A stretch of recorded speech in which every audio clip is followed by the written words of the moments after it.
صحیح بخاری اور صحیح مسلم کی متفق علیہ حدیث ہے کہ سیدنا عبداللہ بن عمر رضی اللہ تعالی عنہ نے ایک سفر کے دوران ظہر کی نماز پڑھائی اور آپ رضی اللہ تعالی عنہ دو فرض پڑھا کر اپنے خیمے میں چلے گئے.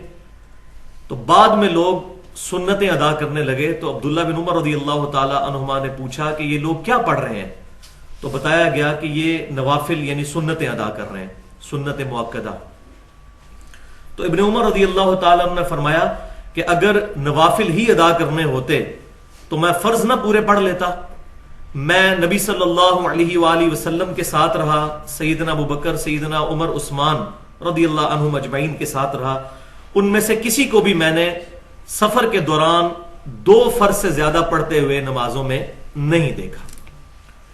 ہاں مگر جو مغرب کی نماز ہے اس کے لیے الگ سے حدیث موجود ہے مسند امام احمد میں صحیح سند کے ساتھ کہ مغرب کی نماز جو ہے وہ 3 رکعت پڑھنی ہے، باقی تمام نمازیں 2 رکعت.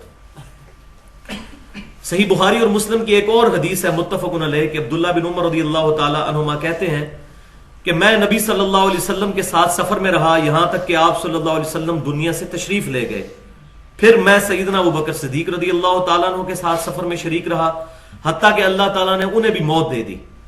پھر میں سیدنا عمر رضی اللہ تعالیٰ عنہ کے ساتھ سفر میں شریک رہا یہاں تک کہ ان کی بھی موت آ گئی.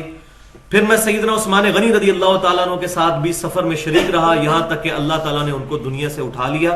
میں نے ان میں سے کسی کو بھی فرض نماز 2 رکعت سے زیادہ پڑھتے ہوئے سفر میں نہیں دیکھا،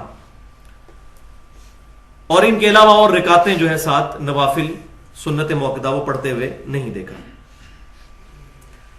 لیکن یہاں یہ بات بھی یاد رکھیں کہ ابن عمر رضی اللہ تعالی عنہما صحیح روایت ہے، صحیح بخاری اور مسلم کی متفق علیہ حدیث ہے.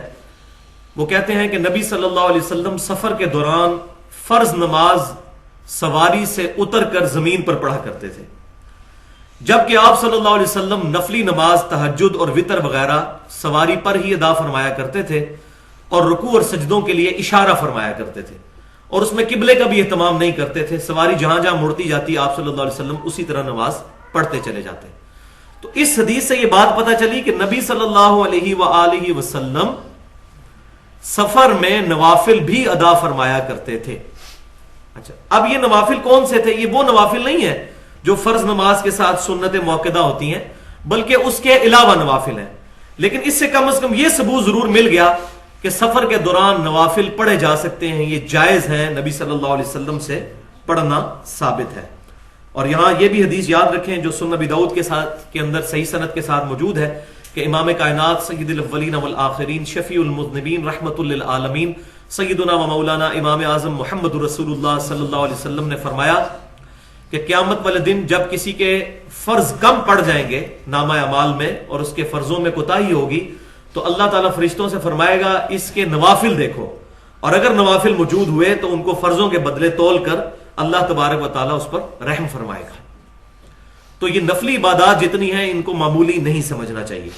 لیکن اس میں بھی پینڈولم کی 2 ایکسٹریم ہے. بعض لوگ یہ کہتے ہیں کہ فرض نماز کے علاوہ نوافل بھی پڑھنا سفر کے دوران یہ ضروری ہے، تو ان کا موقف بالکل غلط ہے.